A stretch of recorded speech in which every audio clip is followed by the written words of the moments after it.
UP warriors ವಿರುದ್ಧ ಆರ್ಸಿಬಿಗೆ ಭರ್ಜರಿ ಜಯ ಸಿಕ್ಕಿದೆ. WPL 2026 ಫೈನಲ್ಗೆ ಲಗ್ಗೆ ಇಟ್ಟಿದ್ದಾರೆ ಆರ್ಸಿಬಿ ವನಿತೆಯರು. ಸ್ಮೃತಿ ಮಂದಾನ, ಹ್ಯಾರಿಸ್ ಹಾಗೆ ಡಿ ಕ್ಲರ್ಕ್ ಮಿಂಚಿನ ಆಟವನ್ನ ಪ್ರದರ್ಶಿಸಿದ್ದಾರೆ. 144 ರನ್ಗಳ ಗುರಿಯನ್ನ ನೀಡಿತ್ತು ಯುಪಿ ವಾರಿಯರ್ಸ್ ತಂಡ. ಇನ್ನು 13.1 ಓವರ್ಗಳಿಗೇನೆ ಗುರಿಯನ್ನ ಮುಟ್ಟಿದ್ದಾರೆ ಆರ್ಸಿಬಿ ವನಿತೆಯರು. ಯುಪಿ ವಾರಿಯರ್ಸ್ ವಿರುದ್ಧ 8 ವಿಕೆಟ್ಗಳ ಭರ್ಜರಿ ಗೆಲುವನ್ನ ಸಾಧಿಸಿದ್ದಾರೆ. 12 ಅಂಕಗಳೊಂದಿಗೆ ಫೈನಲ್ಗೆ ಪ್ರವೇಶ ಮಾಡಿದೆ ಆರ್ಸಿಬಿ ತಂಡ. 2026 ಮಹಿಳಾ ಪ್ರೀಮಿಯರ್ ಲೀಗ್ನಲ್ಲಿ ಅಂದರೆ WPLನಲ್ಲಿ ಆರ್ಸಿಬಿ ತಂಡ ಯುಪಿ ವಾರಿಯರ್ಸ್ ವಿರುದ್ಧ ಭರ್ಜರಿ ಜಯ ಸಾಧಿಸಿ ನೇರವಾಗಿ ಫೈನಲ್ಗೆ ಪ್ರವೇಶಿಸಿದೆ.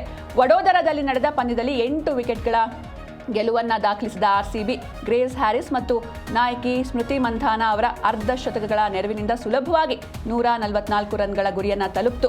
ಆರ್ಸಿಬಿ 8 ವಿಕೆಟ್ಗಳಿಂದ ಯುಪಿ ವಾರಿಯರ್ಸ್ ವಿರುದ್ಧ ಜಯವನ್ನು ಗಳಿಸಿದೆ. ಇನ್ನು ಆಸ್ಟ್ರೇಲಿಯಾದ ಆಲ್ರೌಂಡರ್ ಗ್ರೇಸ್ ಹ್ಯಾರಿಸ್ ಹಾಗೂ ಸ್ಮೃತಿ ಮಂಧಾನ ಆರ್ಸಿಬಿ ಗೆಲುವಿನಲ್ಲಿ ಪ್ರಮುಖ ಪಾತ್ರವನ್ನು ವಹಿಸಿದ್ರು. ನಾರ್ಡಿನ್ ಡಿ ಕ್ಲರ್ಕ್ ಮತ್ತು ಗ್ರೇಸ್ ಹ್ಯಾರಿಸ್ ಅವರ ಮಾರಕ ಬೌಲಿಂಗ್ನಿಂದ ಯುಪಿ ವಾರಿಯರ್ಸ್ ತಂಡ 143 ರನ್ಗಳಿಗೆ ಸೀಮಿತಗೊಂಡಿತ್ತು. ಈ ಗೆಲುವಿನೊಂದಿಗೆ ಆರ್ಸಿಬಿ ಮಹಿಳಾ ತಂಡ 2026 WPL ಫೈನಲ್ನಲ್ಲಿ ತನ್ನ ಸ್ಥಾನವನ್ನು ಭದ್ರಪಡಿಸಿಕೊಂಡಿದೆ. ಇನ್ನು ಈ ಜಯದೊಂದಿಗೆ ಆರ್ಸಿಬಿ ತಂಡ ಸತತ ಗೆಲುವುಗಳೊಂದಿಗೆ ಅಂಕಪಟ್ಟಿಯಲ್ಲಿ ಅಗ್ರಸ್ಥಾನಕ್ಕೇರಿ ಚಾಂಪಿಯನ್ ಆಗುವತ್ತ ಹೆಜ್ಜೆ ಇರಿಸಿದೆ.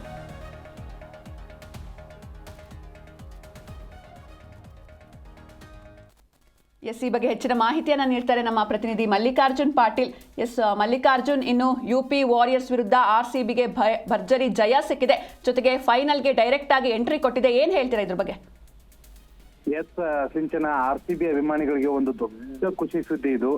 2ನೇ ಬಾರಿಗೆ ಆರ್ಸಿಬಿ ಕಪ್ ನ ಗೆದ್ದು ಈ ಸರಿ ಕೂಡ ಕಪ್ ನಮ್ದೇ ಅನ್ನುವಂತ ಒಂದು ಘೋಷವಾಕ್ಯವನ್ನ ಹೋಗುವಂತ ಸಮಯ ಇನ್ನೊಂದು ಸ್ವಲ್ಪ ದಿನದಲ್ಲೇ ಇದೆ ಅಂತ ಅನ್ಸುತ್ತೆ. ಯಾಕಂದ್ರೆ ಅಷ್ಟೊಂದು ಸ್ಟ್ರಾಂಗ್ ಆಗಿದೆ ಆರ್ಸಿಬಿ ತಂಡ.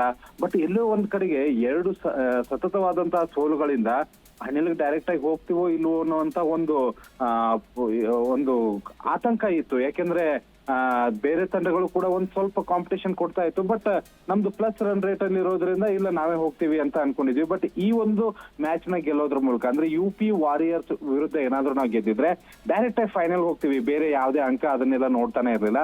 ಅದೇ ರೀತಿಯಾಗಿ ಆಯ್ತು. ಪ್ರತಿ ಸರಿ ನಾವ್ ಏನ್ ಮಾಡ್ತಾ ಇದ್ವಿ, ಬಾಯಿಗೆ ಬರ್ಸಿನೇ ಇಂಥದ್ನೆಲ್ಲ ಮಾಡ್ತಾ ಇದ್ವಿ. ಬಟ್ ಈ ಸರಿ ಅಂತದನ್ನ ಏನು ಮಾಡ್ಲಿಲ್ಲ. ಆ ಯುಪಿ ವಾರಿಯರ್ಸ್ ವಿರುದ್ಧ ಒಂದು ಅದ್ಭುತವಾದಂತಹ ಗೆಲುವನ್ನ ಸಾಧಿಸುವುದ್ರ ಮೂಲಕ ಆರ್ಸಿಬಿ ಈಗ ಫೈನಲ್ಗೆ ಡೈರೆಕ್ಟ್ ಆಗಿ ಫೈನಲ್ಗೆ ಲಗ್ಗೆಯನ್ನ ಇಟ್ಟಿದೆ. ನಿನ್ನೆ ಯುಪಿ ವಾರಿಯರ್ಸ್ ಏನು ಮೊದಲು ಬ್ಯಾಟಿಂಗ್ ಅನ್ನ ಮಾಡಿತು. ಆರ್ಸಿಬಿ ಟಾಸ್ ಗೆದ್ದು ಫೀಲ್ಡಿಂಗ್ ಅನ್ನ ಆಯ್ಕೆ ಮಾಡಿಕೊಂಡಿತ್ತು. ಒಂದು ಒಳ್ಳೆ ಆರಂಭವನ್ನ ಪಡೆದುಕೊಂಡಿತ್ತು ಯುಪಿ ವಾರಿಯರ್ಸ್. ಮೆಗ್ಲಾನಿಂಗ್ ಮತ್ತೆ ದೀಪ್ತಿ ಶರ್ಮಾ ಒಂದು ಒಳ್ಳೆ ಆರಂಭವನ್ನ ಕೊಟ್ಟಿದ್ರು. ಬಟ್ ಆ ಒಂದು ಸಂದರ್ಭದಲ್ಲಿ 74 ರನ್ಗೆ ಮೊದಲ ವಿಕೆಟ್ ಏನು ಹೋಗುತ್ತೆ ಮೆಗ್ಲಾನಿಂಗ್ ಅವ್ರದ್ದು, ಅಲ್ಲಿಂದ ಅವ್ರ ಡೌನ್ ಫಾಲ್ ಆರಂಭ ಆಗುತ್ತೆ. ಯಾವೊಬ್ಬ ಆಟಗಾರ್ತಿ ಕೂಡ ಆರ್ಸಿಬಿ ಬೌಲಿಂಗ್ ಎದುರು ನಿಲ್ಲೋದಕ್ಕೆ ಸಾಧ್ಯನೇ ಆಗ್ಲಿಲ್ಲ. ಕೇವಲ 143 ರನ್ಗಳಿಗೆ ಆಲ್ ಔಟ್ ಆಗುತ್ತೆ. ಆ ನಂತರ ಬ್ಯಾಟಿಂಗ್ ಅನ್ನ ಮಾಡಿದಂತಹ ಆರ್ಸಿಬಿ ಮೊದಲ ಓವರ್ ಮೊದಲ ಬಾಲ್ ಇಂದನೇ ಹಿಟ್ ಮಾಡೋದಕ್ಕೆ ಪ್ರಾರಂಭ ಮಾಡುತ್ತೆ. ಗ್ರೇಸ್ ಹ್ಯಾರಿಸ್ ಮತ್ತು ಸ್ಮೃತಿ ಮಂದನ ಅದ್ಭುತವಾದಂತಹ ಬ್ಯಾಟಿಂಗ್ ಅನ್ನ ಪ್ರದರ್ಶನ ಮಾಡ್ತಾರೆ. ಗ್ರೇಸ್ ಹ್ಯಾರಿಸ್ 75 ರನ್ಗಳನ್ನ ಕೇವಲ 37 ಬಾಲ್ಗಳಲ್ಲಿ ಗಳಿಸ್ತಾರೆ. ಅದರಲ್ಲಿ 13 ಬೌಂಡ್ರಿ, 7 ಭರ್ಜರಿ ಸಿಕ್ಸರ್ ಗಳನ್ನ ಒಳಗೊಂಡಿತ್ತು. ಸ್ಮೃತಿ ಮಂದನ 54 ರನ್ಗಳನ್ನ ಗಳಿಸ್ತಾರೆ 27 ಬಾಲ್ಗಳಲ್ಲಿ, 8 ಬೌಂಡ್ರಿ ಮತ್ತು ಅದರಲ್ಲಿ 2 ಸಿಕ್ಸರ್ ಗಳು ಕೂಡ ಇರುತ್ತೆ. ಅದಾದ ನಂತರ ಲಾಸ್ಟ್ ಅಲ್ಲಿ ಜಾರ್ಜಿಯಾ ವಾಲ್ ಬರ್ತಾರೆ. ಅವರು 16 ರನ್ಗಳ ಕಾಂಟ್ರಿಬ್ಯೂಷನ್ ಕೊಡ್ತಾರೆ. ಕೊನೆಗೆ ಸ್ಮೃತಿ ಮಂದನ ಒಂದು ಬೌಂಡ್ರಿ ಹೊಡೆಯೋದ್ರ ಮೂಲಕ ಆ ಒಂದು ಗೆಲುವನ್ನ ನಾವು ಕವಿತೀವಿ. ಫೈನಲ್ಗೆ ಲಗ್ಗೆ ಇಡುವ ಮುಂಚೆ ಈ ಒಂದು ಗೆಲುವು ನಮ್ಮ ಆರ್ಸಿಬಿ ವನಿತೆಯರಿಗೆ ಒಂದು ದೊಡ್ಡ ಹುಮ್ಮಸ್ಸನ್ನ ಖಂಡಿತವಾಗ್ಲೂ ನೀಡಿರುತ್ತೆ. ಒಂದು ಅದ್ಭುತವಾದಂತಹ ಗೆಲುವು. ಈ ಒಂದು ಸರಣಿ ಉದ್ದಕ್ಕೂ ನಾವು ನೋಡಿದ್ರೆ ಖಂಡಿತವಾಗ್ಲೂ ಅದ್ಭುತವಾದಂತಹ ಒಂದು ಆರಂಭವನ್ನ ಪಡಿತೀವಿ. ಸತತವಾಗಿ ಒಂದು 5 ಪಂದ್ಯಗಳನ್ನ ಗೆಲುವನ್ನ ಪಡಿತೀವಿ. ಅದಾದ ನಂತರ 2 ಸೋಲು, ಮತ್ತೆ ಕೊನೆಗೆ ಒಂದು ಗೆಲುವು. ಈ ಮೂಲಕ ಫೈನಲ್ಗೆ 12 ಪಾಯಿಂಟ್ಗಳ ಮೂಲಕ ನಾವು ಲಗ್ಗೆ ಇಟ್ಟಿದೀವಿ. ಈಗ ಗುಜರಾತ್ ಮತ್ತೆ ಮುಂಬೈ ಮತ್ತೆ ಡೆಲ್ಲಿ ಈ 3 ತಂಡಗಳ ನಡುವೆ ಒಂದು ಕಾಂಪಿಟೇಷನ್. ಯುಪಿ ಸೋಲುವ ಮೂಲಕ ಈ ಒಂದು ಟೂರ್ನಿಯಿಂದ ಔಟ್ ಆಗಿದೆ.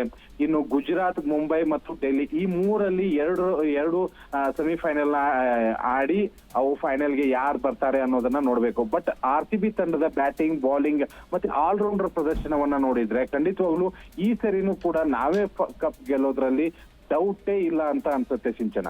Okay, thank you Mallikarjun Patil ನಿಮ್ಮೆಲ್ಲ ಡೀಟೇಲ್ಸ್ಗಾಗಿ.